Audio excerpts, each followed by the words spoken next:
All right. Hello, everybody, and welcome to this week's edition of Selfwealth Live, the technical analysis version of it. Actually, it's the only version we have at Selfwealth at the moment, so it's kind of funny. It's evolved a lot. This show, as well as what we do at Selfwealth as well. So, but it's exciting to be the only show in one sense, to be able to help people analyze their own stocks as well as analyze the markets in general and talk about technical analysis and how you can learn about reading the price charts. Fantastic day here in Melbourne, Jason. How are you today? Hey, Rog, I'm good. And yeah, look, interesting just listening to your opening there. And I think like we can get quite lost when we're starting out, or even when we've been doing this for quite a while, when maybe we don't have a set process that we're doing and we're trying to find our way. And hopefully we can help people just by talking systematically about how we can approach markets. And I think if you can form it all comes down to systemizing, I think, about having repeatable processes. That's one of the big things we're always talking about. And if we can help try and pass that way of thinking on to people, well, I think that's a good thing. Exactly.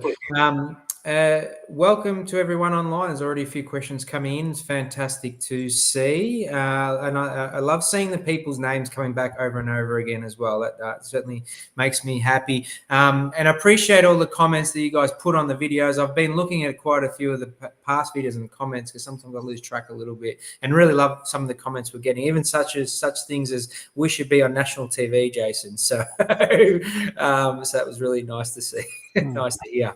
What do you reckon? Well, you're already on national TV anyway. You can catch Jason on other spots. Is that right? Maybe not national, but what's Ausbiz? I think you're on Ausbiz as well. Yeah. Well, that's national. The way they stream their service. So yeah, kind of, I guess. But it's look, it's a very nice thing for someone to say, I'm glad that we're offering some value, that they think we're worthy of a platform of prominence. Exactly, and I'll just leverage you, Jason, until I get on national TV for now. All right, so all good. All right, so it's positive looking at the markets at the moment. As you know, we're going to analyze the three main markets that we have at Selfwealth. That's the Australian, US, and the Hong Kong markets. If there's any general questions, we'll try and pop them in just after that, and then we'll have a look at the tickers that you guys are bringing up to us and see what it looks like from a technical perspective. So before we get into that though, Jason, I just want to recall a bit of a story I heard over the weekend from my client, and I hope this resonates with people. I thought, I said to him, look, if you don't mind, I'm gonna tell this because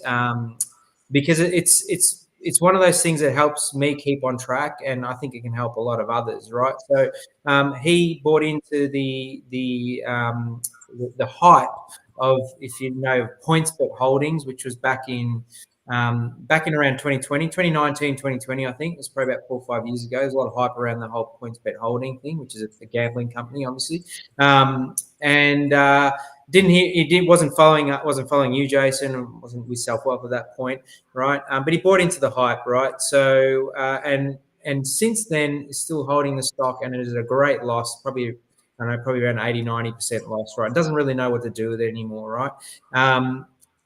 So the learnings here, and then he discovered, obviously, you, Jason. He discovered you through another person. He discovered you and the systems.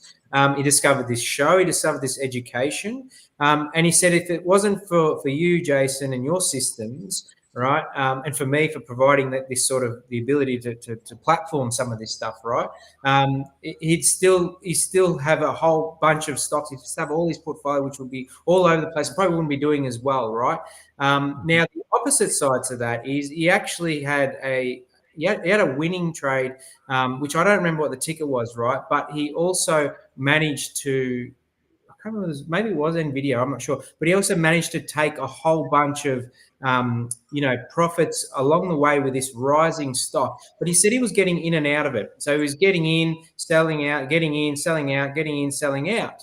And he said, in hindsight, rather than go through all that trouble, why wouldn't I just ride it all the way up and then just get all the profits right at the end, right? So it's not just about, trying to keep capital. What we're teaching people is the ability to if you want to call it, save brokerage. But the ability to just ride a trend or relax while you maybe relax. I don't know if that's the right word, but to be able to not do as much work, if you know what I mean.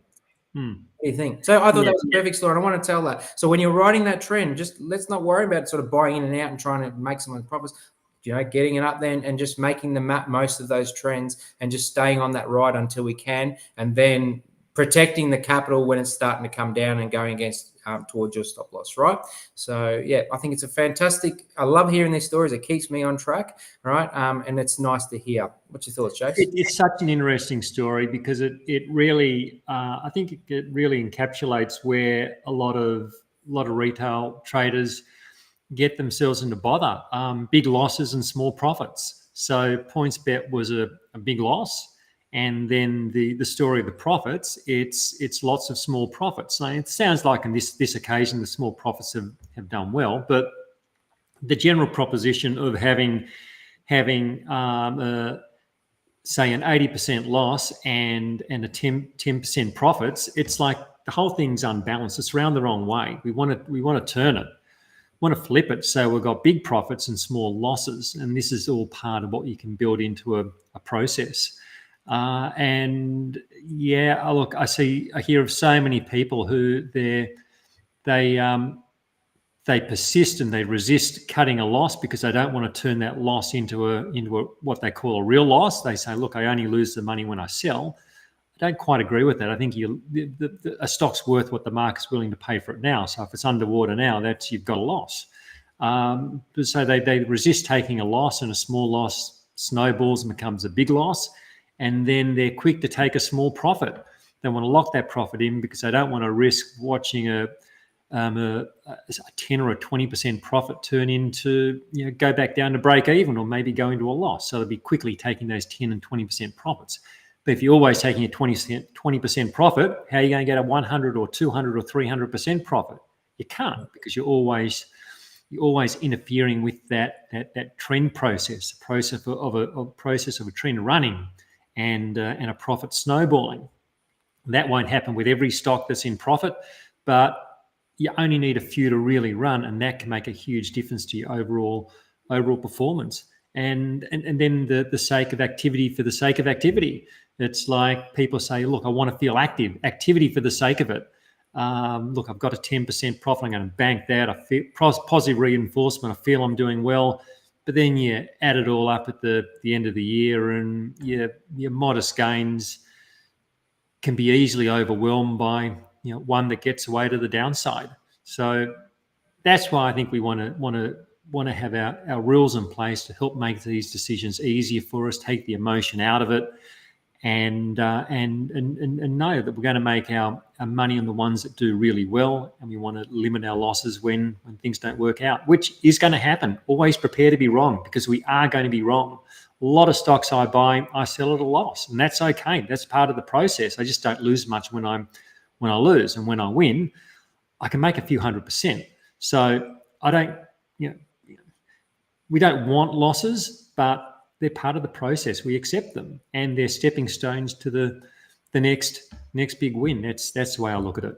Yeah, exactly. And look, once again, as a personal testimonial, of the systems and systematic way. I'm not saying ours is the only one or the only right way. Once again, right? But I feel like I've never been more confident in managing my own portfolio and the way we're doing it now. Right? I'm not day trading, and I'm not in and out all the time, and I'm not. It's just it's looking at maybe 10, 15 minutes a day and looking what I need to be close to, maybe putting a stop loss in, or if I've got the capital there, what's my next play? And it's I'm really relaxed all about it. I've never been so relaxed, and I'm very confident with the systems working out quite well in that portfolio as well, right? Versus my hit and hope portfolio, which I call it now, right? It's not going so well. But anyway, Jace, let's get on with the show now. I hope that's given people some good feels. Let's get on with the show in terms of a disclaimer, first of all. Yes. So, even today, general commentary only. Nothing here we do is personal advice at all. It's all general commentary. Here's our disclaimer, which just outlines that. I'm also not part of Selfwealth. I'm from my business is Motion Trader. You see my details at the top, licensing, etc., general advice, and below that is Selfwealth. again, licensing and the general advice note. Okay, thank you very much. All right, so as I look right now, we are hitting all-time highs in the ASX. So let's go to the chart and we'll check that out. So there we go. There's the ASX 200, and it's been a good week. It's been a good week for the ASX 200. Last week's show, we spoke last week and just round about where the pointer is now. And since then, it's been a gradual pickup in momentum. And as you say, new all-time high today, new all-time high yesterday as well. And this follows this period of sideways price action over the last 4 weeks.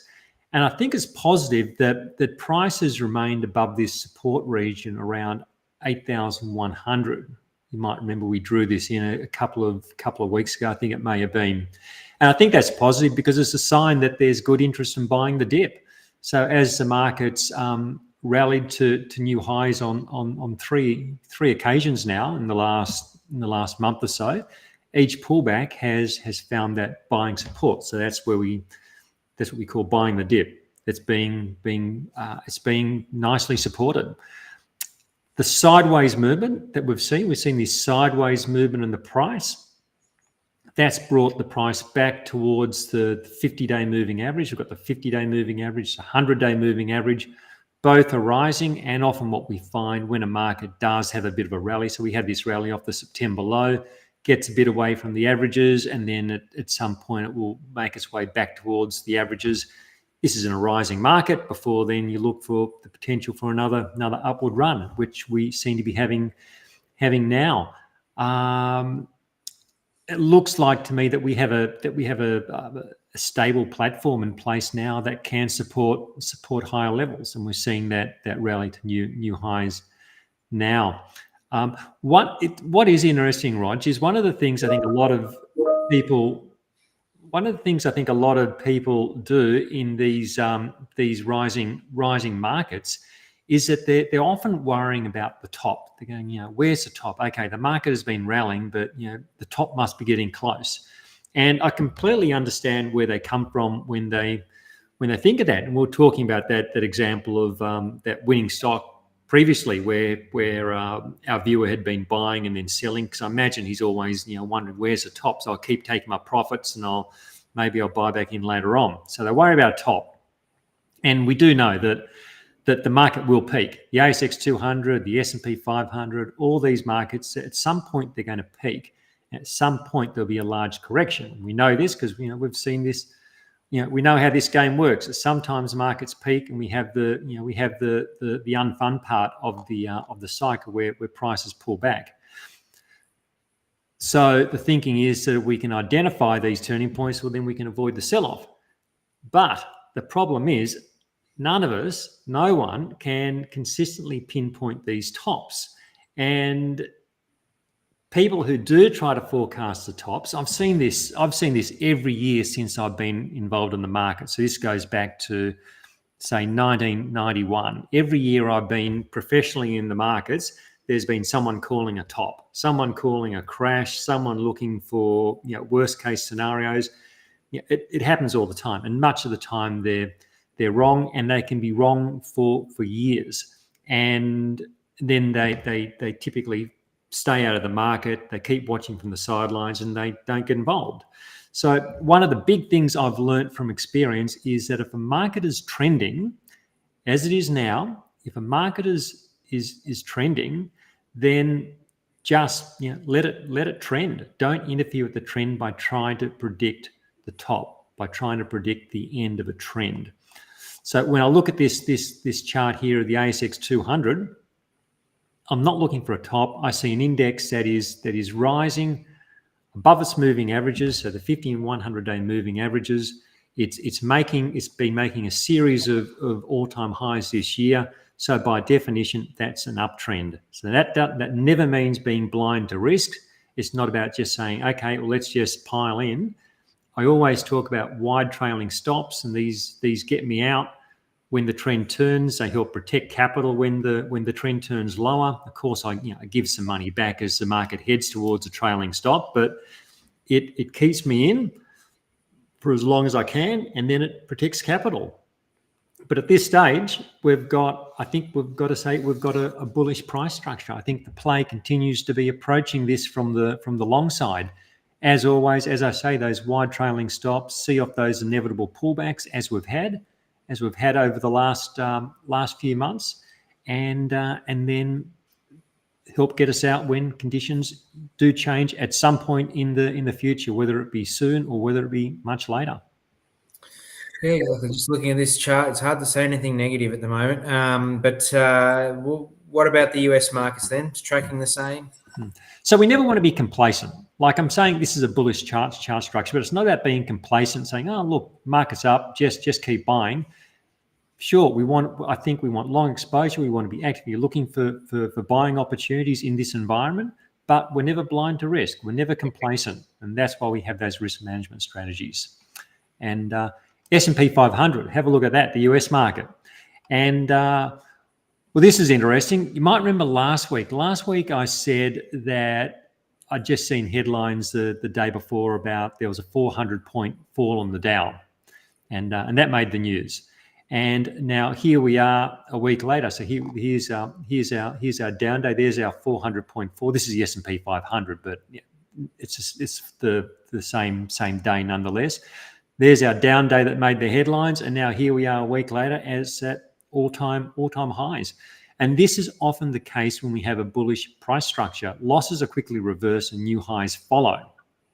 One of the drivers of this latest rally in the S&P 500, it's been NVIDIA. So NVIDIA's back in play, and it's broken higher. It's just recently broken higher from this 4-month consolidation or this 4-month trading range, which you can see. And the and this consolidation in NVIDIA, it has that classic contracting appearance. You can see the trend lines which mark out the range. See how they contract. We call that a triangle range because, of course, it's got that obvious characteristics of a triangle. And we often see these patterns, these consolidations appear in a rising trend. And we've now got this breakout to the upside, and I think that tells us the odds favour more upside from NVIDIA, which of course is a big contributor to the S&P 500. Now, the thing is, NVIDIA is just one stock. So it's not about saying, well, look, NVIDIA is breaking out, so the S&P is going to run. Big contributor, but as I say, it's one stock. What about the rest of the market? And one of the ways I like to assess the overall market is by looking at the equal weight, the S&P 500 on an equal weight basis. So this is a regular S&P 500, which NVIDIA is one of the big contributors. But when we look at an equal weight, we're not looking at it on a market cap basis. Let's click over to the equal weight now. We're ranking each stock equally.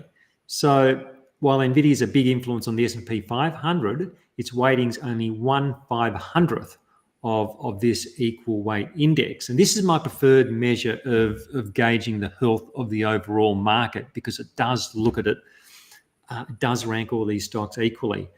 As it stands, the equal weight, it's got those classic characteristics of a bullish market. We can see we've got a series of higher highs and higher lows. And it's also got those rising moving averages. Again, I've got the 50 and the 100-day moving averages. They've been trending higher since going back to around this time last year. And price is of course above the moving averages and hitting a new high as well. So this isn't just NVIDIA driving this new high in the equal weight. This is a whole group of stocks which are contributing to this. So I think that's a good sign. It's a broad-based rally. At this stage, there's no evidence here to suggest that we should be looking for a top, like those worries I was talking about earlier with the ASX 200. And that's not to say that a top's not going to form at some point who knows when, But at this stage, the path of least resistance is currently upwards. And I think the odds continue to favour being long stocks. That's been the play all year. That hasn't changed. That's been the play since prices got above their moving averages back in November last year. It's been long stocks. That's been the story for almost the last 12 months. I don't think we need to try and predict the end of these trends. Strategies like we were talking about earlier, trailing stops, they can help exit the market when conditions change. And I think they're a bit like having a trailing stop is a bit like having an each way bet, because you're making money while the trend is rising. So you're staying with the trend. You're taking advantage of that rising price environment. But then your each way bet is that when the market turns lower, you're not just holding in there. That's where your exit plan comes into place. And when the market comes back to its predetermined point, you jump out, and that's where you start protecting capital until you get the next round of rising prices and new signals to get back in. But at this point, it's like I think it's a case of sticking with this trend, see how far it runs, and don't interfere with it by trying to pick turning points ahead of time. Fantastic. Thanks for your guidance there, Jace. Let's have a look at the Hong Kong market. Is that continuing? Well, this has been interesting. And now we've got the pullback. So here we were last week. We were talking about it last week, and we got that sharp pullback soon after. And what we were doing last week, we were talking about how it was stretched above the moving averages. We looked at an indicator which showed the degree that it had pulled away from the moving averages, and when price gets considerably stretched above or below its moving averages, that's when you tend to get the increased chances of a what we call reversion to the mean, coming back to the averages. In this case, a pullback or a correction back to the averages. The initial fall has already started to find support, and prices are stabilizing. This could lead to a buying opportunity, but I'd like to see some more consolidation, just allow these moving averages to catch up a bit first. I think it could take a little bit of time if it is going to be a buying opportunity, it could take some time for some consolidation and a new base to form. But we have seen these sharp moves fizzle in the past. So just coming back and just looking at this one back from late 2022 into 23. So we can get these sharp moves that then don't stick and they come back. So that's why I'm saying, look, this could be an opportunity, but I'd like to see how the consolidation plays out. So this one that we had from previously back in 23, it never really stabilized. It just kept grinding lower. So didn't really give a breakout to the upside point after prices started pulling back. So yeah, I'd like to just see, do we get some sideways price action and then we start to get a break high with the moving averages catching up?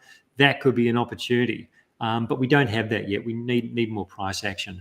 So for now, I think it's a case of just watching, just see how this price action develops. Does it continue to find buying the dip support as these averages come up? Or is it going to just keep grinding way to the downside and we can say, well, look, let's just leave it alone. Going over to China, I saw an interesting statistic today. So China went from being one of the worst performing markets globally to being the best performing market globally. That was about a week ago, near its highs. It's since had this sharp pullback. So its time at the top of the leaderboard hasn't lasted that long, but it's still up there, still one of the better performing markets. But yeah, it's just funny how things can change from being one of the worst performers to the best performer in the space of about a week. But I think now's the time just to monitor this price action. Like I was saying with the Hang Seng, if this is the real thing, I'd expect prices to stabilize probably around about current levels, and with these moving averages coming up underneath, I wouldn't want to see this market continue sliding back, because then it looks like it's a spike up with an equally quick trip back down. So that's not bullish at all. has to stabilise near, I think, around current levels to keep the bullish potential in play. I'll show you an example from back in 2020. So you can see how we had this sharp uplift in 2020. Price came back. Price got stretched above those averages. It came back towards the averages, and this is where you get that sideways consolidation, finding support around the moving average region, and then from there we got a continuation of the rally. That's the sort of price action I'm looking for, but that could take at least a few weeks or a couple of months even to play out. Need to see how it develops. We don't know. We don't have that crystal ball as to how it's going to look. Got to see how it plays out.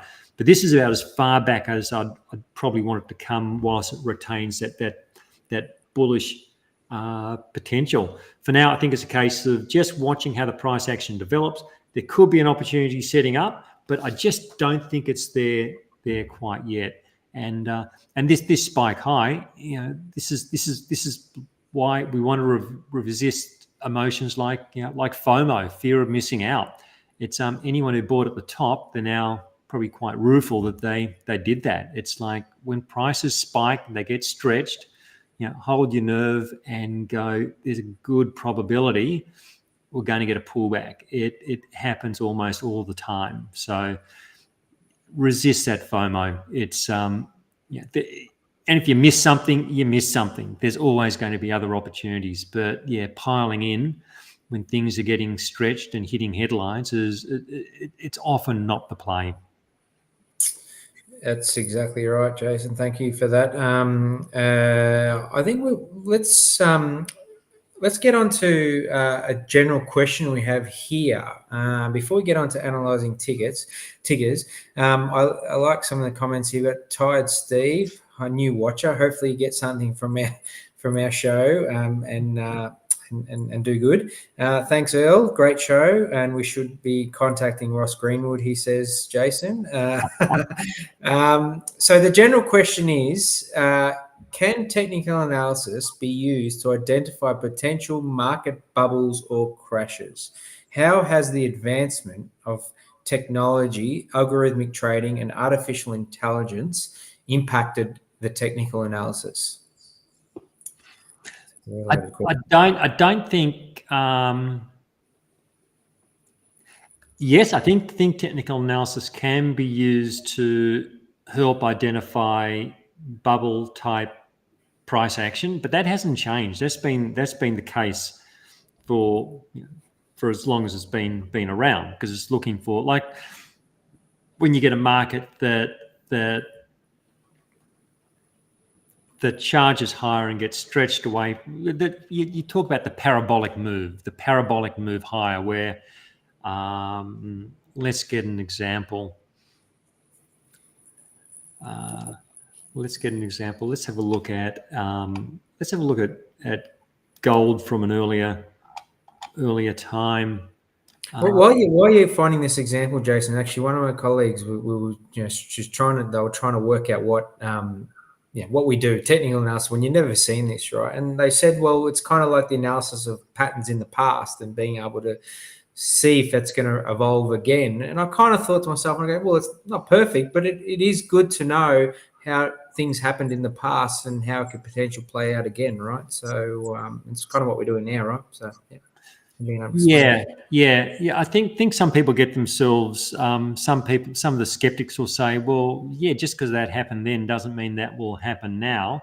I think that kind of misses the point a bit. It's about looking for types of price behavior when a price is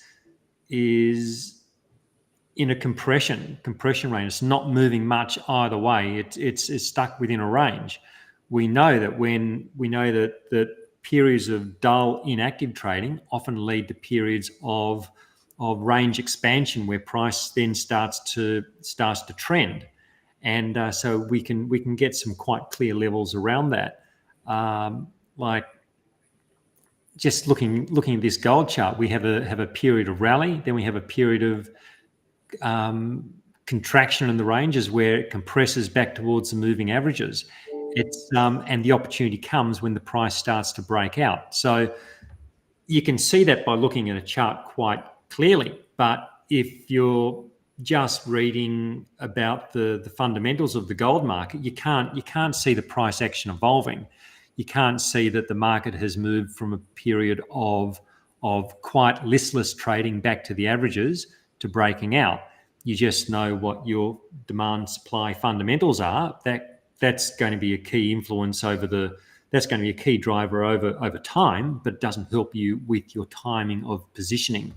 A parabolic move, well, here's an example here. This is where being aware of the excitement and price action can lead you to say, well, look, this is getting becoming an overheated market. You can see how the price, you can see the moving averages, you can see how price really starts getting stretched above it. And when a market starts going up almost in a straight line, it's often getting to the point where there's going to be a significant pullback. We can look at like internet stocks from 2000, and there's many examples where or an individual stock, or it could be a commodity. Maybe Drone Shield, was that a parabolic move? Did have those parabolic characteristics to it. Yeah, look, so it did get very much stretched above those averages, but there's also a problem with trying to call the top, and this is where, well, this is a mistake I've made in the past. I made this mistake in the 1990s during the internet bubble. I was through the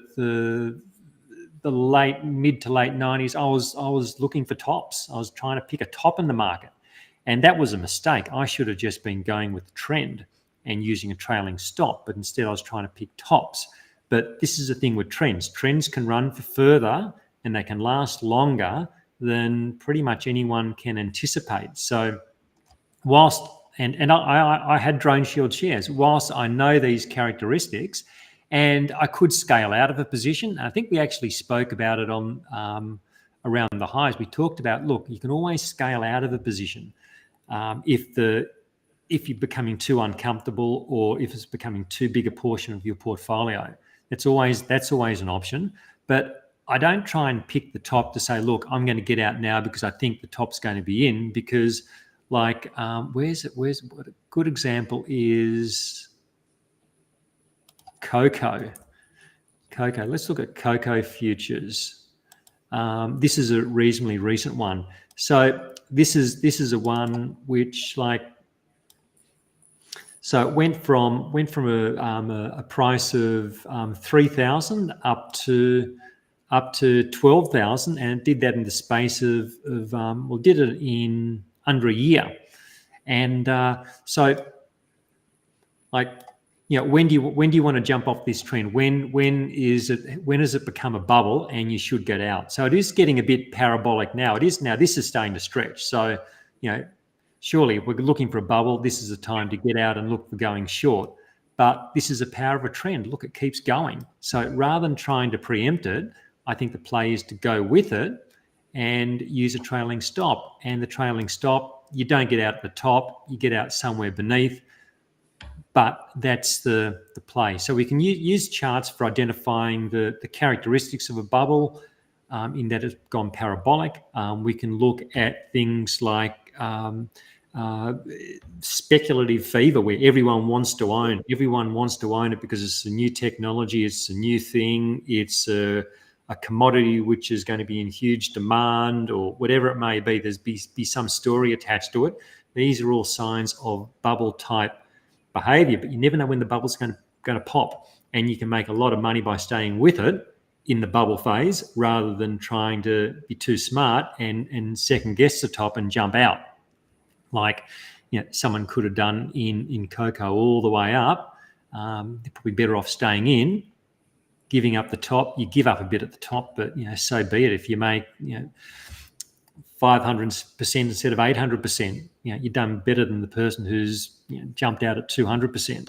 So yeah, look, in terms of algorithms, things like that, I use algorithms every day to scan the market. They're not because they're outsmarting everyone. It's just applying rules. I can apply rules to 2,000 stocks in about a minute, as opposed to having to go through by hand and do everyone individually, which I couldn't do. So it can speed up the process. It can help you apply rules consistently over a greater number of markets and greater number of stocks. Maybe AI could do something similar. I don't know that AI's. I don't know. I don't know where it's going to develop, but I don't. Does it start outsmarting everyone? I don't know. I can't see the future on that. But the people who design the AI and who would then be investing with the AI, they're still humans and still got the emotional characteristics which make them fearful when markets are rising and interfere with how they hold losing stocks for too long and cut their winners short. And humans are still behind the scenes, and we're the ones who make it difficult for ourselves. You can have a smart algorithm or a smart AI, but you still got to follow it. And unless you understand the process, you understand why you're doing things, it can be. I think it could be difficult to do. Yeah, good point. Look, I haven't read anything on how AI is, or learnt of anything, and how AI is impacting technical analysis or anything. I've seen a lot of things about AI building systems, but I don't think that's as in technical analysis systems. But nothing's ever proven. I think it's more people just trying to make money out of AI rather than actually being a solid system, right? So yeah, it sounds good. It all sounds good. It all sounds clever. But you've got to then be able to follow it. And black box systems, this is the thing. Everyone loves a system when it's working, but I don't know that there's ever going to be the holy grail of system where you just make money and you don't lose money and you don't have drawdowns. I can't imagine how that could be possible. It's a one-way bet. It doesn't work like that, because then nobody has to do anything but just have the one-way bet. It just doesn't work. You can see it doesn't work. So there's no magic to this. It's just it's being rules-based, it's being consistent, it's being disciplined, and it's following process. That's the way it works. It doesn't have to be my process, but it's about having a process which you can show is repeatable and that has a history of working, and sticking with it, and going through the down periods when it's not working, and then coming out the other side because you have the confidence to stay with it, as opposed to a black box type situation or an AI system, which you're on a wing and a prayer and you're just hoping it's going to work. It's like, I can't do that. I don't know too many people who can do that. You need to have belief in what you're doing and follow your process. Fantastic. All right. That said, let's get on to our viewer-picked stocks. Whether they've got these from AI systems, I don't know, but let's have a look at some of them. Now, I might just make a call out. As much as we love staying around, 15, 20 minutes, we do obviously respect your time as well. Let's try and get as many tickers as we can, or if you can, before the 10 to 1, and that way we don't go too far over time as well. All right. So I'll sort of cut off at 10 to 1 there with any tickers there. All right, let's start off with A2M. Hold or sell?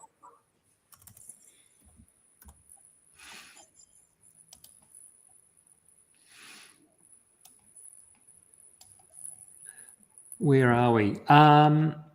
Well, for me, it would have been a sell during this fall. I would have said, look, it had been going really nicely. It broke high. It's trending well. Started to consolidate sideways. I would have been holding through this in anticipation of a continuation of the trend, but that doesn't always happen. Looks like a company announcement market didn't like, and it's gap lower. For me, that would have been the exit point. So I wouldn't be in this one at the moment. But for someone who's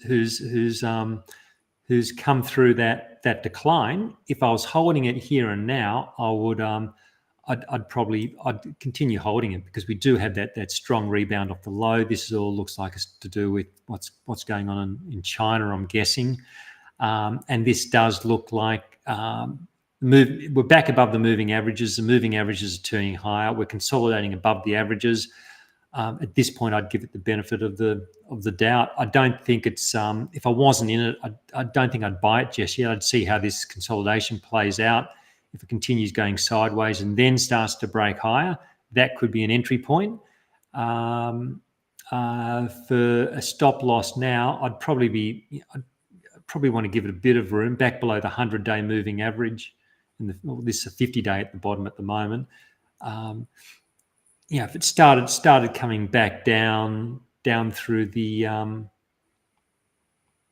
back down through around maybe 560 or so, well then I'd probably say, look, this is just not working. I'll just close it out and move on to something else. But for the moment, if I was holding it, I'd probably give it a bit more time.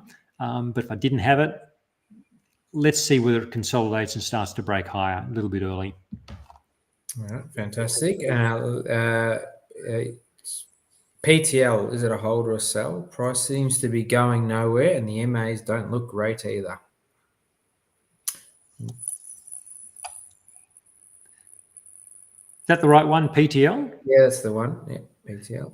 Well, this is in a. Yeah, look, this is just a no. It's just in a downtrend. Look at these moving averages; they continue to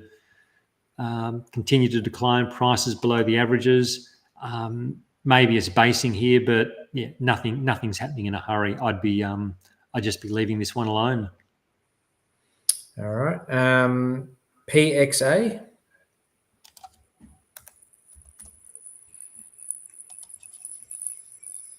The potential making it's potentially an emerging uptrend.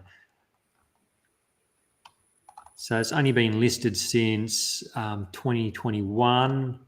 Like this could be the this rounding base or cup and handle type structure. So we've talked about this. I think we might talk about last week. You got the there's your cup-like structure, and that's just showing what this is telling us is just we've gone from declining lows to rising lows. So that gives you that cupping or rounding formation, and then here's the what you call the handle of the pattern. So then we get a sideways consolidation.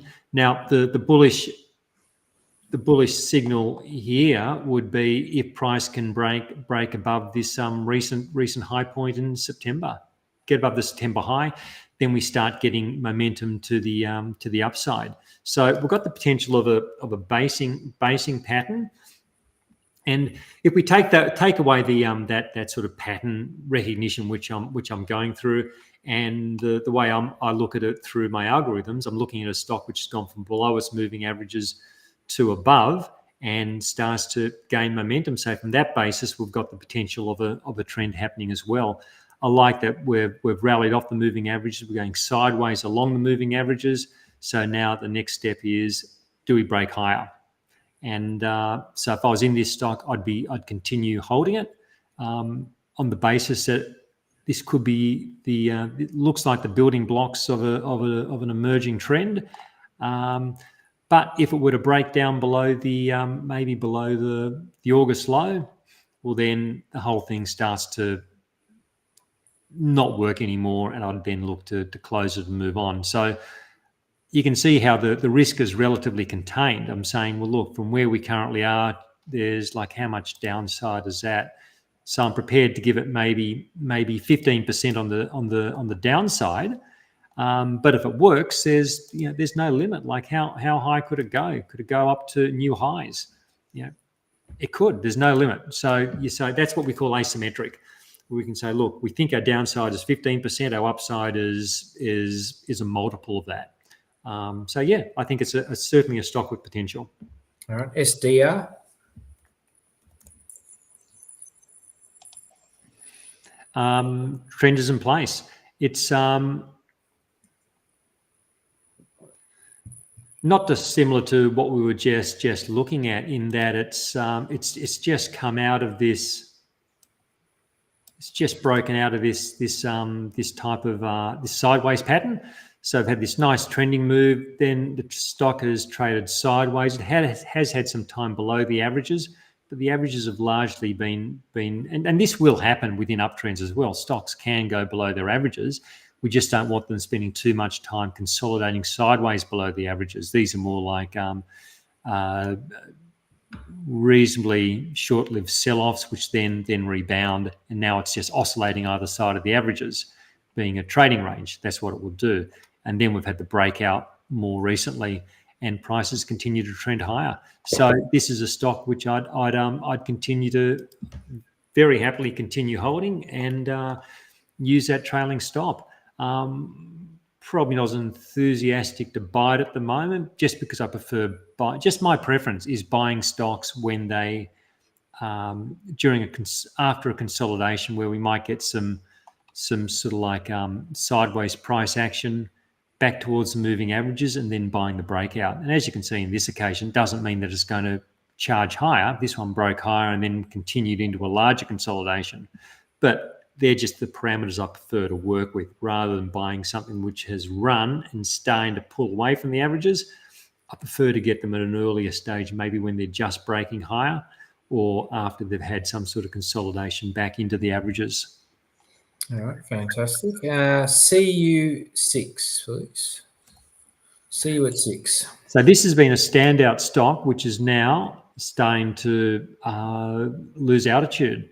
So it's a motion trader stock from way back. It's the initial signal would have been back around August. I think it must have been around August last year. You can see it's gone from below the moving averages to above. Prices started to rally. There was a signal. There's been a lot of signals in it as well. I got this stock myself. It's been a big trend. It's up a few 100%. Wide trailing stop. So the motion trader trailing stop. It's still down here at just below $5. So this is a thing. It's I give stocks lots of room to move around, and it's based on a calculation. It's based on a multiple of the average trading range. And this is what the back testing suggests to me works well. It's like you can stay on big trends because you give them lots of room to move around. This has been a stock with considerable volatility, and like you look at the size of these up days. Like this up day went from dollars. So that's about a $1 up day, and you consider where the initial buy signal was. The initial buy signal was at $1. So it's the volatility is now what the whole price was. One day's price movement is what the whole price was back at the time of entry. So there's plenty of volatility, and that's why the trailing stop is so wide. And the wide stop will see off a lot of pullbacks, but at some point there'll be a peak, and we don't know. There's no way to know, is this the final peak in this big upward trend, or is this going to prove to be another volatile period which tracks sideways and then goes higher again?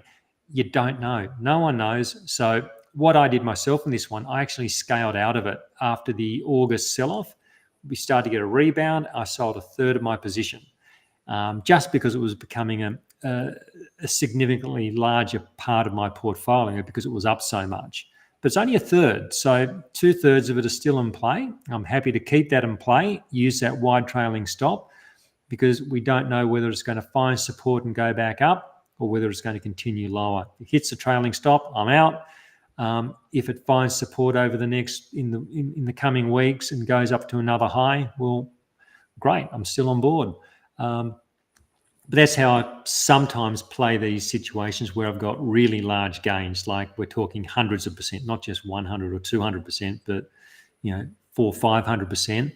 I might take a little bit off the table just to reduce volatility, because they can, as we saw with Drone Shield, some of them can turn, and when they can turn quite hard and fall hard. Not to say that this is going to do what Drone Shield did. That's why we've got our stop loss in place, and that's why sometimes I skim a bit off the top. All right, let's have a look at BBN, please. Baby Bunting. Yeah, now this is I like the potential of this pattern, being that we've gone from below the averages to above. This is that classic sideways movement back into the averages after a swing from one side to the other, and nice impulsive rally again off the averages. Another sideways movement here, and now it's looks like maybe it's starting to get some momentum. It's look, this is a stock which has really fallen from favour.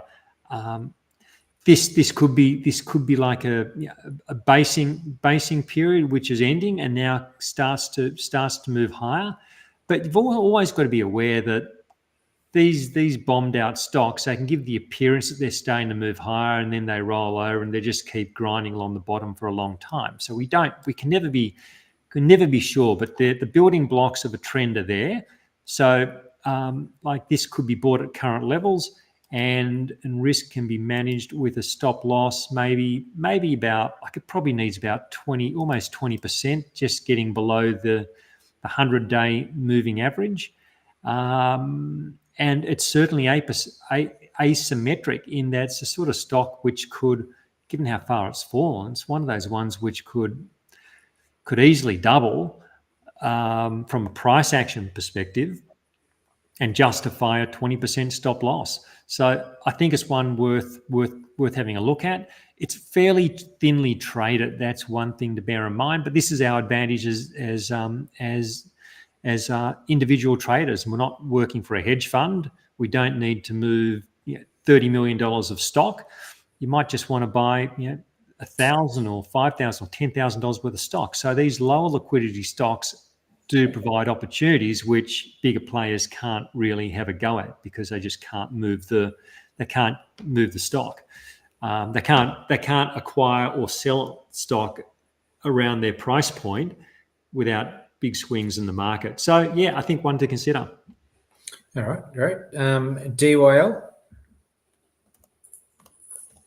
So the uranium stocks have had a nice rebound, and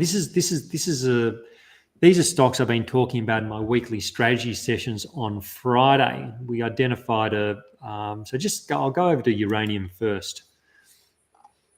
So uranium, you can see I've got the blue lines of this. This is a bullish wedge that I have drawn in there on the chart. You can see how the price, it keeps trying to make new lows, but it loses its downward momentum. It's not getting the follow through selling. So that was a sign that, together with some other indicators I was looking at, there was reason to believe that maybe uranium was getting ready for a period of rally. And that's what we've had. We've had the breakout from this range, and it's continued to run a bit, and it's taken the uranium stocks with it, and deep yellow being one of them. So is this a start of a new bullish phase? I don't know. I tend to my feeling is that uranium may take longer to work into a larger consolidation that could still take months to play out. So the uranium stocks may not be ready for new highs. It's a nice rally off the low, but this could still be part of a larger trading range, which is still to develop. Like, I don't know, but whether this is going to be the case, but there could be a larger range that develops within this blue region. So for me, it's not a buy at the moment. I talked about like speculating on that rebound rally, which we've now had. So for me, I've got a longer term uranium holding, which I've had for 4 years now. I'm happy to continue holding that, but I'm not really doing too much in the individual stocks just here and now. If I had some of this, I'd either bought in on the initial rally, or I've had it for a while and I've sat through this pullback and that didn't take me out. I'd be happy to keep holding it. Happy to keep holding uranium stocks. I think I want to be long the uranium sector generally. I think that's my bias over the at current point and into the future, the way the price structure currently is. But I'm not actively looking to buy uranium stocks just yet. While it still looks like the uranium price may be in a larger consolidation. We don't have from the February high, I think this is part of a big consolidation, but I think it's got more. I think there just could be more to play out in it. Okay. All right. IDX. Sorry, IDX.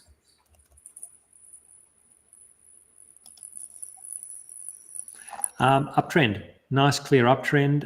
Like this is your classic sideways move along the moving averages, and this is where I like to get stocks. Either you're buying them on the moving averages as they pull back, or you buy the breakout. Like we can. Just having a little bit of trouble moving my marker around. So so you get this sideways trading range back into the averages, and then you get a breakout. So that's sort of like the buy point that I like to look for. It's now a run. It's now pulling away from those averages. For me, it's definitely a hold. If I had it, I'd be holding it. I probably wouldn't. I'd probably hesitate to buy it just because it's pulled away from the averages a bit. I tend to think often when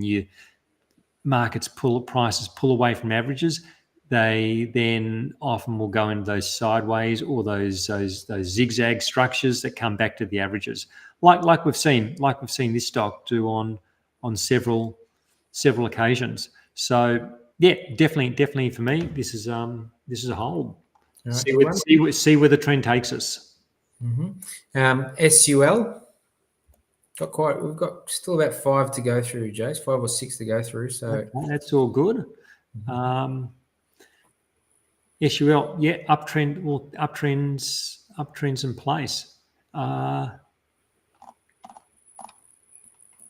we are getting a bit of a consolidation while the averages catch up. You can see, like it started to pull away from the averages, and now we're getting that sideways movement. If I was holding this, I'd continue holding it. Wide trailing stop would be below the 100-day moving average somewhere. But just as I was saying earlier, I don't want to interfere with a trend when it's rallying. I'll just you just never know how far some of these trends will go. Like whether this one stalls at current levels or doubles again, we don't know. But for the potential of a much larger gain, I want to let a trend go for as long as possible rather than picking tops and trying to get too smart around it. In terms of buying it, I probably wouldn't be buying it at current levels because it is consolidating. I'd rather buy a breakout. This consolidation could have further to go. It could pull back into the moving averages again. So in terms of entry, I'd probably wait and see how this consolidation plays out. Maybe it also peaks at current levels and starts to decline. So that's why I don't want to really buy it at current levels. It's either buying it further back on the moving averages, then I can have a closer stop, or it's buying a breakout from the range which is currently in play. Or if I had it, simply holding it. All right, it's a common theme I've picked up over the weeks is that I tell you, in the cost of living crisis that we are in, the headlines would say, as always, and it is tough for a lot of people, but retail stocks are doing really well out of it all still at the moment. So anyway, VUL.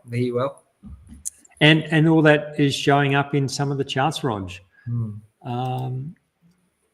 People still spend a lot of money on retail. This is I like this. This is an interesting pattern in that we've had this from below the averages to above, had this initial rally, and again, why I don't like buying stocks which get a bit stretchy above those averages, because gravity typically wins and they come back to the averages and you get a longer consolidation. And this is what we've had. We've had that longer multi-month consolidation. And it also looks like you can also draw in, get a bit of a wedging pattern there, and just quickly draw this in. So yeah, so you can just really visualize that trading range nicely with those lines on it. How the price action contracts, contracting price action, periods of contraction then typically lead to periods of expansion. So we've got contraction in the price action. Now we're getting the expansion in the price action, and it's to the upside. The moving averages are traveling higher, prices above the averages, it's a bullish structure with the potential to go quite a bit higher. You look at where it's come from. There's plenty of upside potential on that chart. Would I consider buying it at current levels? It is a little bit above the averages, but it's just starting to break out. Like, I think if it was bought at current levels, a stop could be placed probably about 20% below. A more aggressive stop might just use these lows from early October. So a more aggressive play might be like about 13-14% below. And it's certainly got the upside potential to justify both of those stops. So it doesn't mean that it's going to work out. We don't know which setups are going to deliver, but it's asymmetric in that our risk can be managed to within, say, 14 to 20%.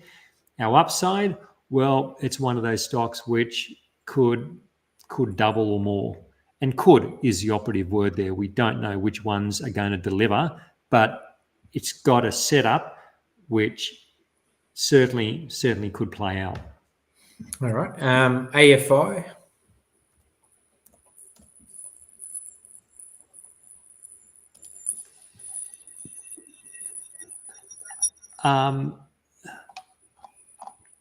Look, it's not doing anything exciting at the moment. It's really range bound. It's range bound, maybe probably with an upward bias to it. In that, like, the moving averages are edging higher and prices above the averages. Looks like maybe we've gone from below the averages to above, and we're having that sideways compression. But it's a larger one. It's more of a sideways range. So we're oscillating either side of the averages. It's certainly got the potential to. So that's kind of the range we're in. So I probably wouldn't be a buyer at current levels, but a break to the top side of the range, well, that becomes an entry opportunity. If I already had it from lower levels, look, there's no reason to exit it. The warning sign would be a break to the downside of this range, so a break below the July low. That would be a sign that all wasn't well. But at this point, it's I think we've got an upward bias with this one. Okay. DMP.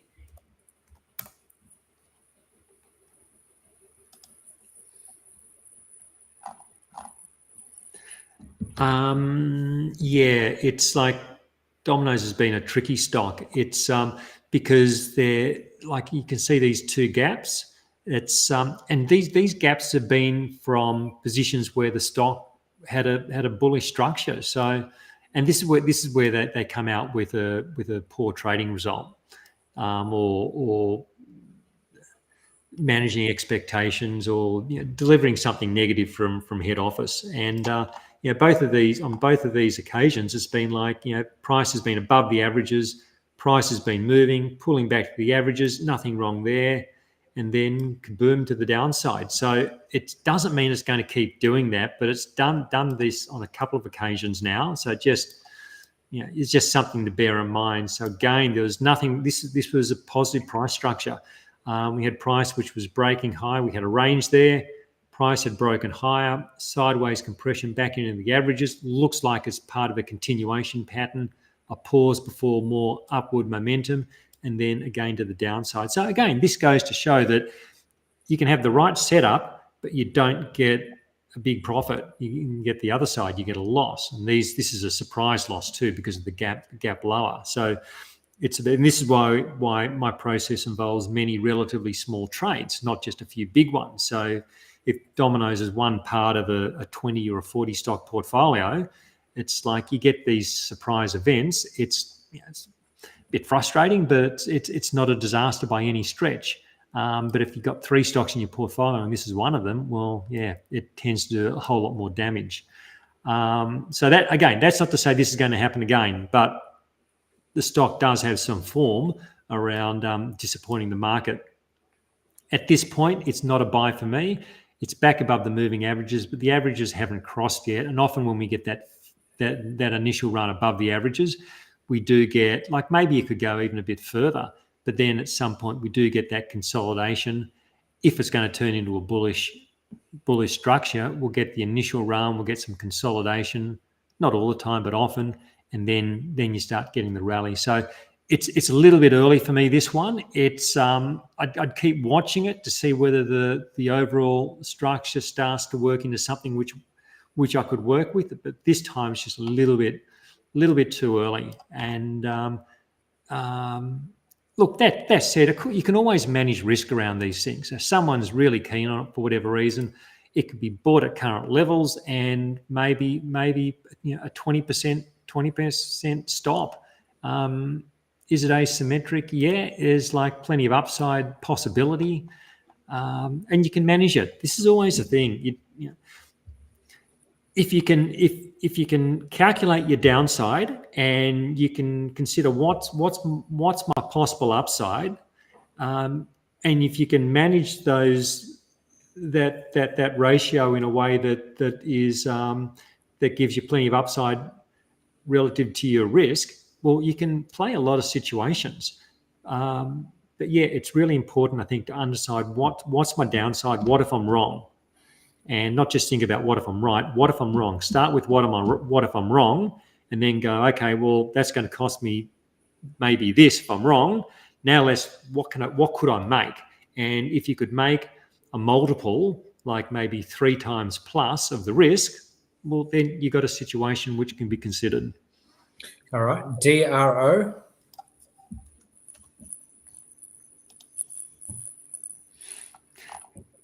Yeah, I'd just be leaving Drone Shield alone at the moment. The magic often doesn't come back quickly. You get these big falls. It can be a long time. Sometimes it doesn't. The lightning doesn't strike twice either. It can be a long time before it comes back. We've had this initial rebound off the low, which is to be expected. Like maybe this is if it can stabilize at current levels, it could be part of we could have a bit of a range, which then could result in another tilt to the upside. But I'd just leave it alone. I had it. I'm out of it.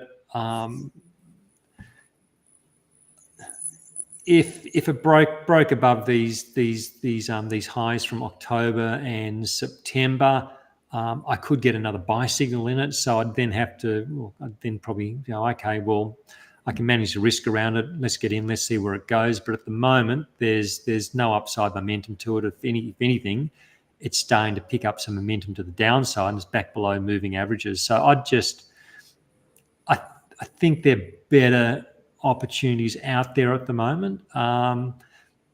Look, if somebody had bought it the low and they're still holding it, there's nothing wrong with holding it. Just like what I was just discussing a moment ago, if we can calculate our downside, where could it go on the upside? There's certainly upside potential, but I just wouldn't be coming in at current point to buy. Fantastic. I got something out of that. Sometimes lightning doesn't strike twice either. There you go. That's a good one for when things are going parabolic, right? So MFG. And people will be looking at that. They'll say, look what it did last time. Now's my chance to get on for the encore. It often doesn't work like that. Was that MFG? FOMO trade. Yeah, MFG, yep.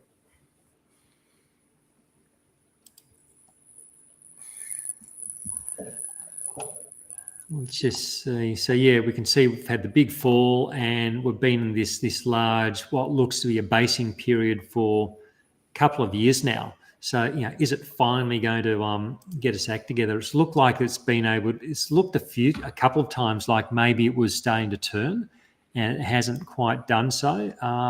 Like you can put in some overhead resistance. So the market's just getting to some resistance. Look, this. I'd be looking at this with a positive bias. Like it looks like we could say, like you could say for those who like their charting patterns. I think we've actually looked at this last week. You can draw in like a head and shoulders. It's a bit messy. There's our left shoulder. There's the head. There's the right shoulder. Kind of nudged through it a bit, then come back. Now we're having another go at breaking higher. So you can say like it is breaking through the neckline of this head and shoulders, which is not a perfect formation because of these breaches earlier. Then there's some other overhead resistance currently. It does seem to be getting some momentum. I think it's got potential. I think this, if I was going to back it either way, I'd say I think this is going to go higher. It'd be good to see it just clear the August high, and then I'd say, look, let's go with it. Let's see whether it can deliver this time. Risk can be managed just below. I could use the October low as a just below there as a stop loss, and that's just below the 100-day moving average as well. I think it's a stock which we could see move higher, and going from where it's come from doesn't mean it's going to get back to where it came from, but there's plenty of room in between for a decent rally. All right, MIN, final few here. I think there's quite a few, bit of a marathon here, Jace. Hope you're okay. No, it's good if we're helping people and gives them some ideas. It's good. I'd watch this one for now. We've had the initial excitement in the lithium rebound and lithium and rare earths. Let's just see. I'd like to see how this consolidates. What can happen? People see the initial rebound, they get excited, everyone piles in, and then it goes, kaplunk again. So I'd hold off. Like the moving averages haven't even turned higher yet. If this is going to turn into something, I'd expect that we'd get that sideways movement, the averages start to cross, and then we get another breakout. But it's an encouraging sign in the sector generally that we're getting. Maybe there is a low in place. Maybe the low for lithium is in. I know there's a strong longer term story. Has the washout been completed? I'm watching the sector with interest for potential setups. I don't just see it at the moment. To buy at current levels, where do you put your stop? You probably got to you're putting 30% on it. Just feels a little bit too much. I don't have the parameters around this yet to work out my downside, so that's why I'd just leave it alone. But watching with interest. All right, AMP. This has formed a wedge over the last month.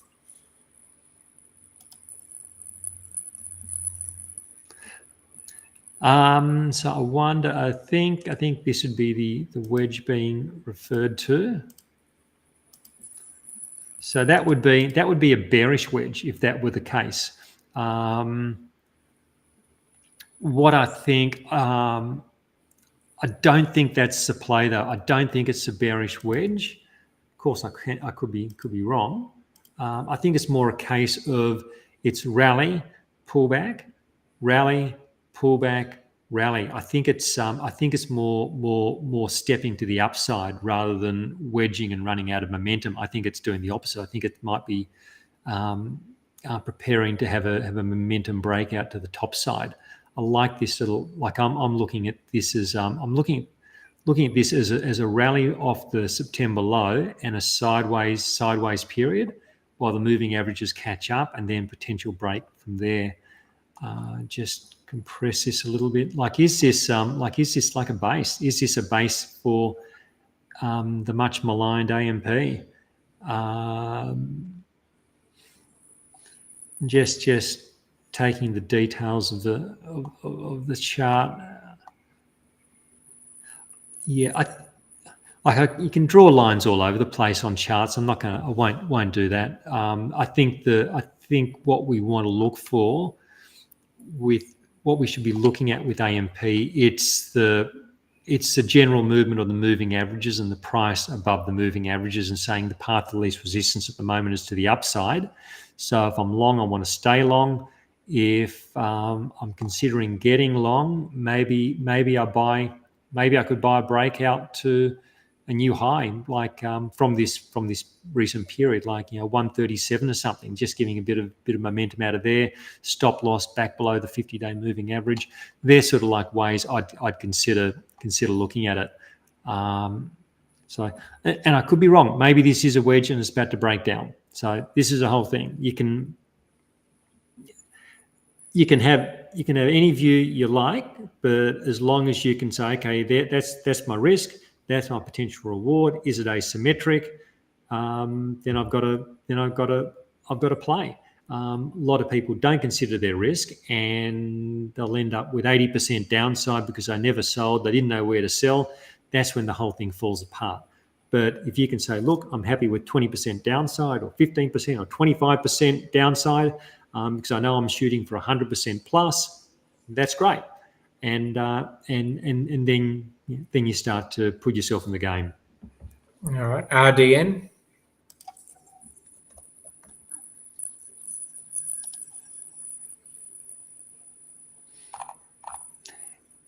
It's still range. I'd call this this is range bound at the moment. We've got this you can see this range through here. Probably now the parameters are starting to firm up. So like on the downside, you can see we've got the support coming in around. Well, this is such a low price stock too. It's 2.3 cents on the downside. The upside, I'd now use for our reference point, I'd use the September high. So maybe break above the September high would put it into play. Maybe if you can consolidate below the high for a bit, build up some energy, then buy the breakout. That's probably the way I'd play that. They're always, I find these difficult stocks because the risk increases just because of the low price. The percentages are often bigger. So even just buying the dip now, you've got to have, I think you really need to have close to 25% stop loss on it, and to get below the main support, you're looking at 52%, which is I think is too big. So to punt it at current levels on buying the dip, it's a pretty decent punt for a stock which these low price ones, they can be quite fickle. So my preferred way of playing this, see if it travels sideways for a bit, and we get some sort of something like this period here, but above the moving averages, not below. See if we get some sort of sideways consolidation, then buy the breakout, which could be above this previous high point around 4.8. Then it can have a relatively close stop loss, and you never know. Some of these low price ones, they can turn into something. Most of them don't, but sometimes they do.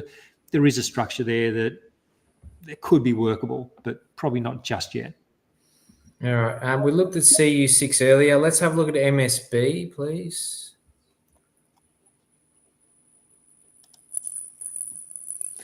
Uptrend in place, coming out of this sideways move back into the averages. So yeah, look, nice strong rally, consolidation, another strong rally. I'd be holding it if I had it. Yeah, Mesoblast is also notorious for surprises to the downside as well. And you can see these in the gaps in the share price.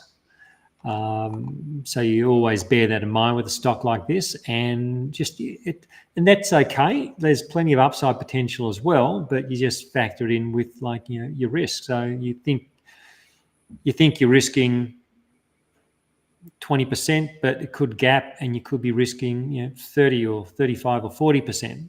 If you get unlucky with one of these gaps, because it's biotech. They get approvals for things. Their approvals are denied. All sorts of things can go on, which just get announced and the share price reacts. So always saying to bear in mind. So, but if it's one part of a larger portfolio, many relatively small bets, that can be okay. At this point, if I had it, I'd be holding it. I don't think I'd buy it here. I'd want to see the same story I've been talking about all day. It's a bit stretched, so see if it consolidates. Let the moving averages catch up. It could be buy the dip in a few weeks or a month or so, or buy the breakout. Let's see how the price action develops. But it's got some potential to keep moving up. It's just broken above some. You can just see the bit of a resistance point. It's cleared these highs. It's there's certainly upside potential with this. All right, MCP.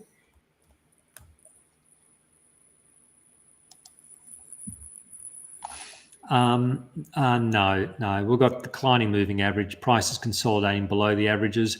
like you look at this little consolidation back to the moving averages, it's not dissimilar to the one we saw just a few months earlier. It's in a phase where it's and you can see these other periods like it, where the price just moves up into the averages and sells again. So we call this, it's in the sell the rally phase, not buy the dip.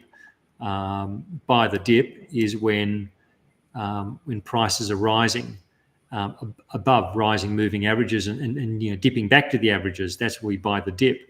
At the moment, we have the opposite sequence in play, where it's declining moving averages. So it's a case of sell the rally. So I wouldn't be considering this one. I'd unfortunately had to say I'd be leaving this one alone. All right, and last one, because I did say we were going to cut off before 10 to 1. So I'll just finalise with PLT, please. PLT.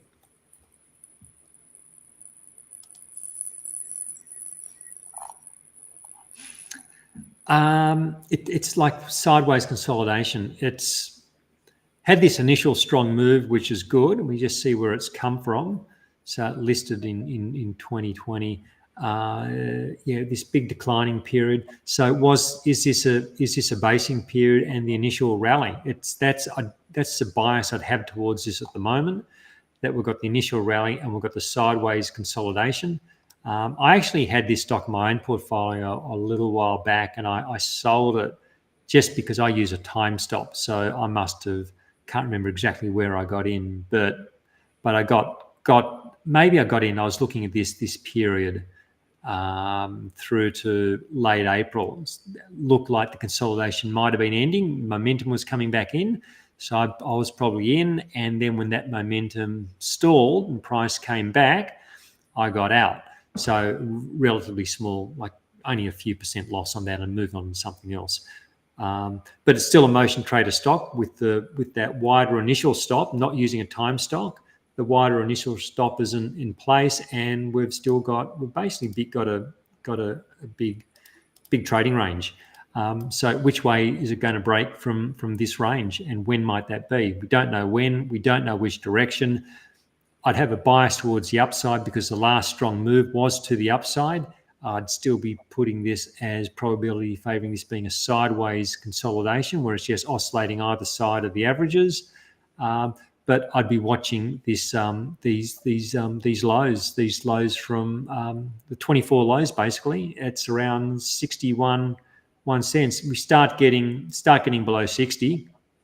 I'd be saying I'd want to be getting out of this stock, because then we've got price declining below moving averages, which would probably be declining as well, and then the risk opens up that it comes back down to where it was last year.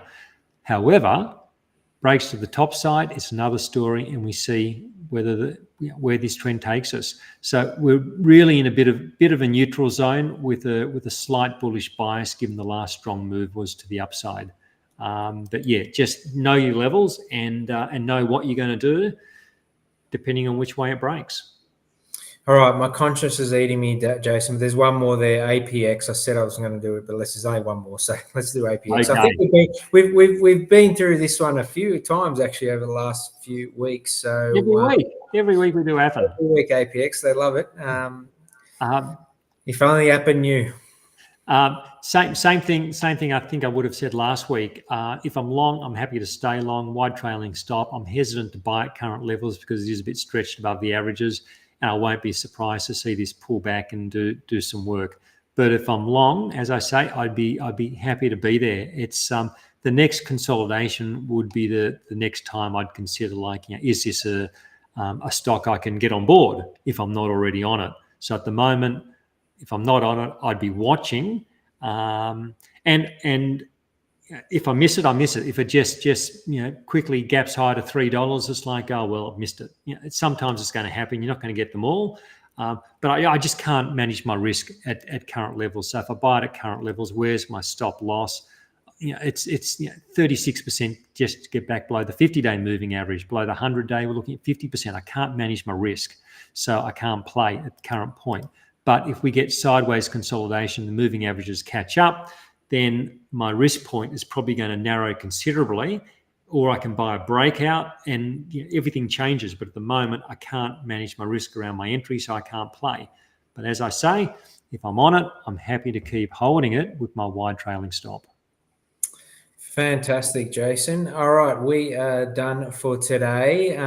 Thank you, everyone, for coming and listening and providing your questions and your tickers. It's fantastic to be able to go through them. If you do have any specific questions around Motion Trade, I know there's one in there. From Graham, just hit up Jason over there at Motion Trader. And he'll be able to help you with those. Obviously, if just remember, anything we do or say is general advice. You make sure you do your own due diligence on your own portfolios. Look out for them. Obviously, look after yourself, and also don't forget to like and subscribe on our channel, and also give us a thumbs up and any comments. You can always contact me at Selfwealth. Just ask for Roger, and I can help you out with anything to do with our platform, obviously.